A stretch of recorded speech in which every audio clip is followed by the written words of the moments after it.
Okay, so let me repeat this so that I really understand. So when I say go mode, one of the things that I sometimes say is that it's a lot of stuck in the head. And the stuck in the head is what you feel as quite frozen or quite static. Yes, okay, good. And so then the next thing is that when you are, how you perceive yourself mostly is you have a lot of flow, and there's a lot of that kind of creative, embodied experience, but you don't experience a lot of the go that's productive and actually useful. But you experience the being stuck in your head in a somewhat static, unpleasant way. And then on top of that, there's the hormonal aspect of all the roilings that menopause brings, which further disrupt your feeling of getting stuff done. Yeah. Okay, cool. Thanks. That's a great question. So of course, go and flow and yin and yang and all of those kind of things are lenses for trying to make sense of some basic energetics in the body, right? And there's of course some dogmatic, things. Some people call it masculine, feminine, which then gets confused with men and women. So if we kind of consider all of that and we kind of boil it down to the basics within the body so that it's applied to any man or woman who wants to work with it, we can kind of look at energy distribution in the body. And you've probably heard me talk about this before, but I'm going to just roll it all out. So the easiest way to imagine or feel that or understand it is that the cortex of our brain produces electrical energy. That electrical energy goes onto the nerve patterns that have been formed through repetition, as pretty much everything in the human body is formed through repetition, and then that creates neurotransmitters, and and the electrical impulses in the neurotransmitters flood the body, and the things that happen.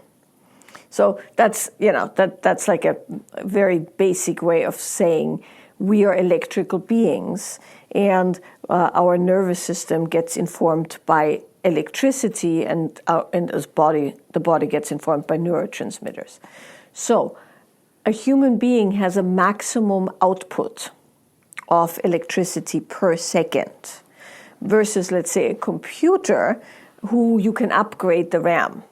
The brain cannot be upgraded at all, right?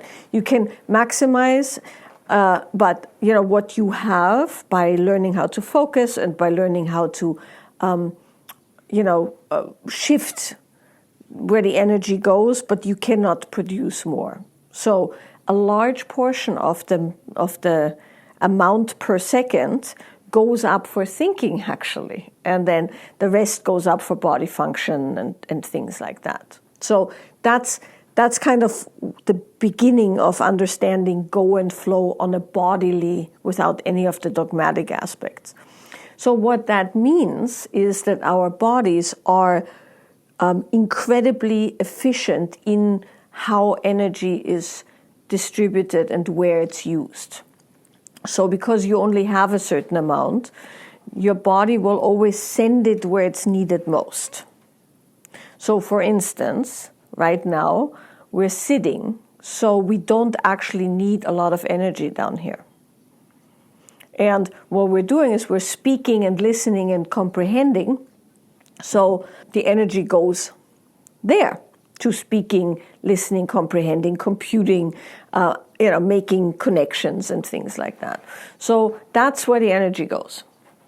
Now, when we get up and we start moving, then the energy goes to, let's say, our hips where we're moving, or stomping our feet and all, and there's less required in the thinking domain.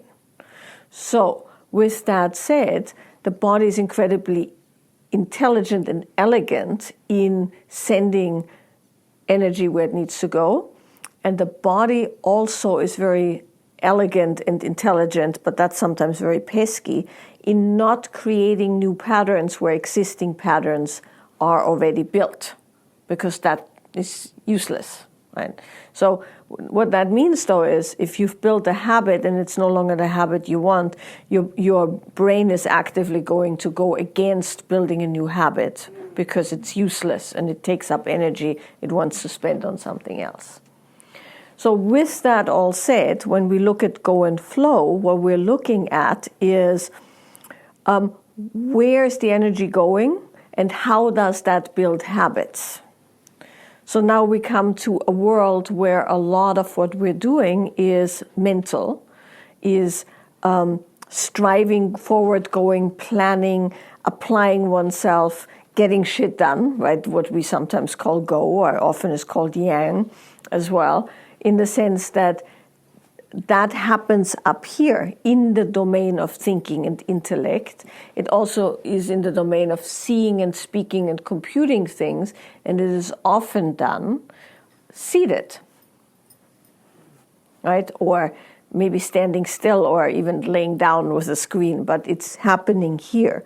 So every time you do that, that builds a habit. So then your body is more likely, because those are the bigger habits, to send the energy where there is a pathway that's nicely big established. While flow, the open, flowing creativity of creation, so to speak, and feeling and pleasure and enjoyment, typically sits in the areas where sex happens, pleasure happens, but also power happens, and movement happens.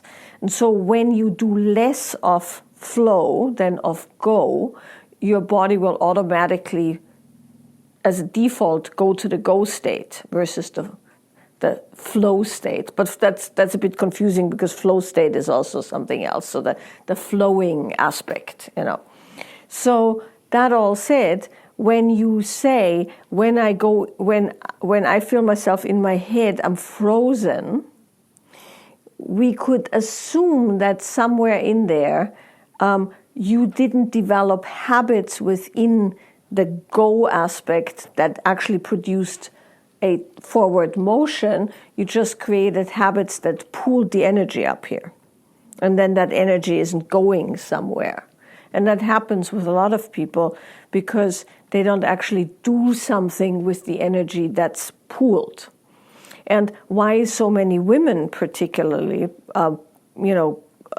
complain about tight neck, shoulders, head, and that kind of state is because our reproductive organs actually need a lot of energy, and there has to be quite a bit of downward motion to feel what's happening for pregnancy, for ovulation, for menstruation and things like that. So we have a bit of patterns down, in the lower part of the body that should be accessed and can be accessed, and there is energy happening there. So often what happens is when you do a lot of go, a lot of thinking, a lot of screen time, you're actually having to take the energy from the lower body and squeeze it up against its will, so to speak, so you have that energy available for thinking. And you can tell this in many people, not only women, but in women sometimes it's very apparent because they can feel that they're no longer, properly connected in the areas where they actually need it. You can feel that tightness, the squeezing, the lower body squeeze, the tightness in the solar plexus, the push, even the chin comes out. Everything gets tight, so it stays, that the energy is retained where it's needed. And hence a lot of the embodiment practices that people do now with us are designed to create stronger patterns and stronger awareness and stronger flow into the lower parts of the body and into the feet and grounding and earth and all of that. So that's, if you kind of can feel that it's essentially having to do with energy distribution as well as habit forming, then you can see that wherever you are strongest is where it's naturally going. And whatever you don't do so much needs to be better developed as a skill. And the frozen part of the being in the head is essentially old habit patterns that you no longer want to access, which will mean that if you want to have a kind of a goal that's way more forward-facing or if, what would you say, like efficient or effective or creative, then you would have to create new habits. And those habits then have to be accessed and developed and repeated based on what you want to learn, right? So that's then the question. And the only way that you're going to get out of that frozen state into a healthy go state is by essentially directing the energy to that, which would mean creating a practice. Okay, so before we go to the practice, I want to say one other thing, which is that in the menopausal consideration or any hormonal consideration, what happens on top of that is that, of course, as you have a diminishment of certain endocrine functions, your body has to work harder to kind of compensate.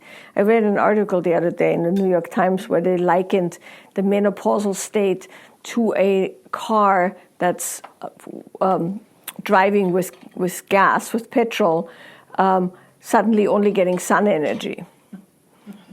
Right? Because that's what essentially happens. The fuel of your experience suddenly diminishes and you have to change fuel sources, which the body has a very hard time doing. And so the thing that happens, yeah, I know. It's hellish, right? I hear you on that. So that particular thing, the adrenals can make up for some of the loss of the sex hormones. So while your ovaries might produce less and while you have less via the uterus, your adrenals can actually pick up some of that, the same for testosterone and progesterone. But for that, the adrenals need to be healthy. If the adrenals are taxed, they don't have what it takes to actually make up for that. So that spinning, frozen in the head actually pulls from the adrenals, right? Meaning to maintain that kind of, you know what I'm talking about, that kind of a buzzy state, you will have to pull from your adrenals. And then that means, of course, your adrenals have less availability for balancing that kind of stuff. And then, of course, there's these famous things like brain fog, and all the things that come with it, which to a normal human, meaning, somebody who's just going about their business, is very hard to understand when suddenly you can't remember something or, and that will not make it easier. But supposedly it's a passing thing, supposedly. So with all of that said, what would your practices be? And that's, I think, a good thing to consider in the context of how could you create a getting things done mode that is not stuck in overdrive, crazy head space, right?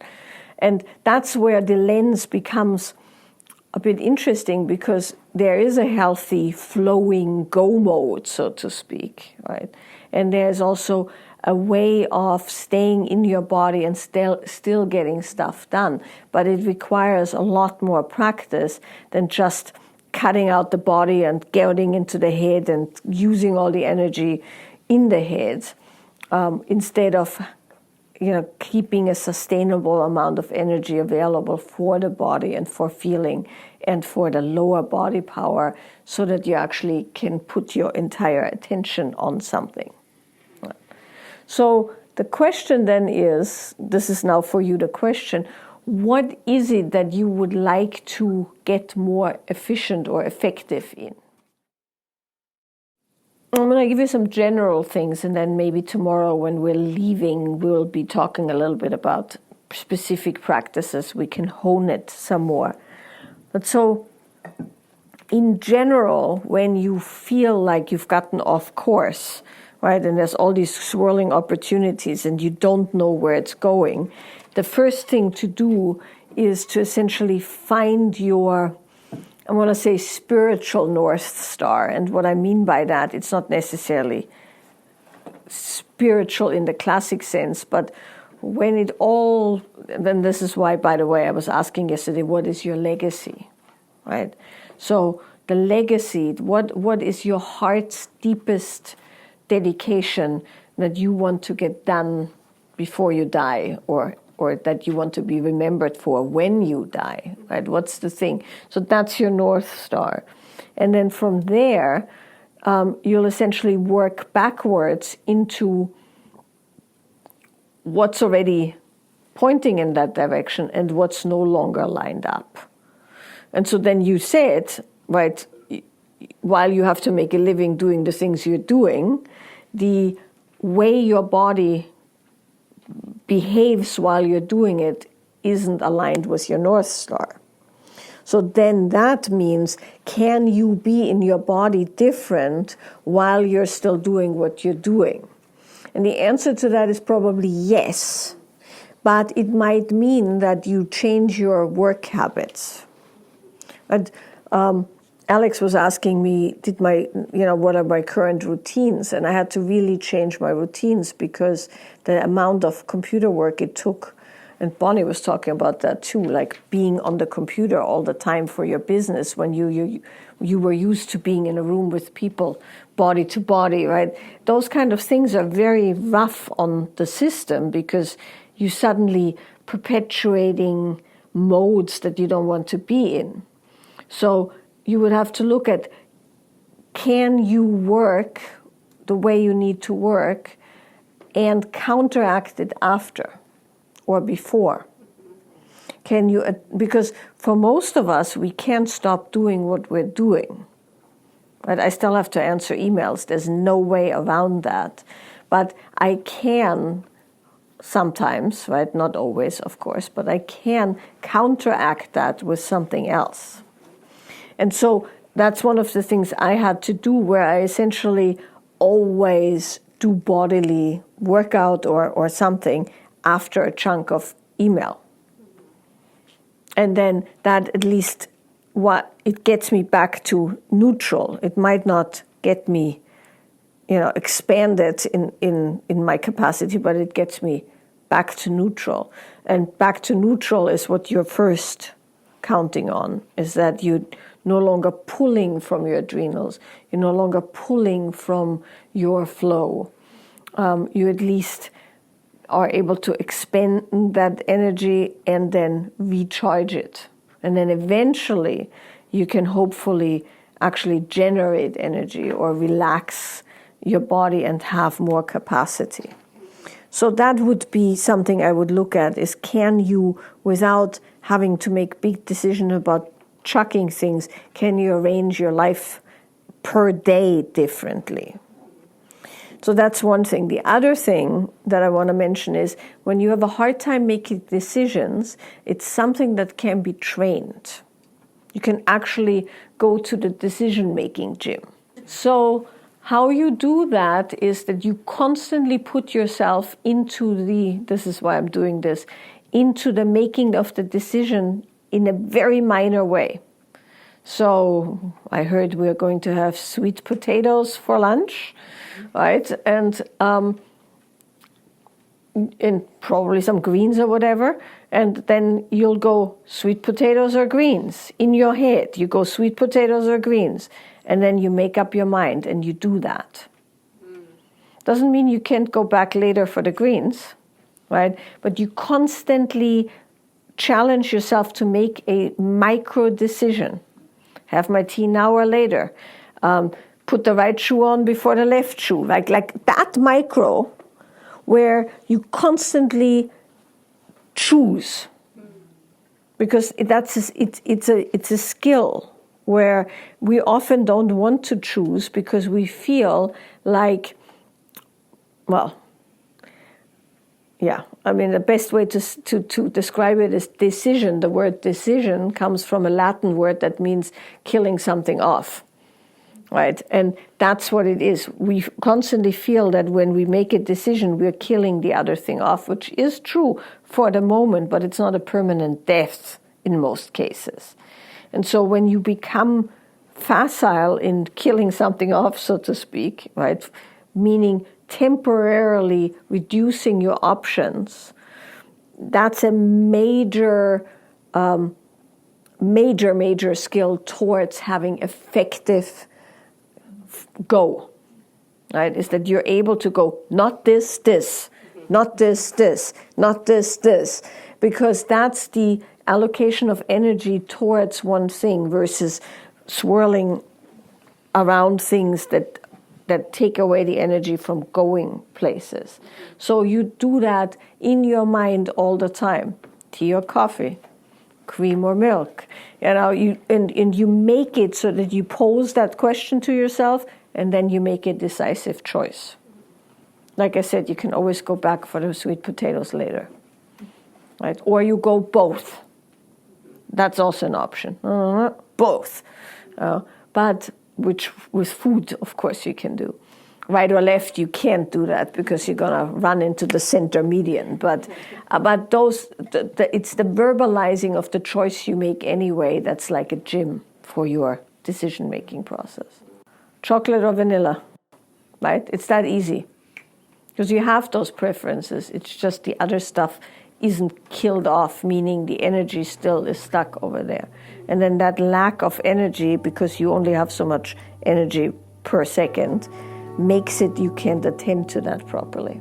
Yes, it takes a while.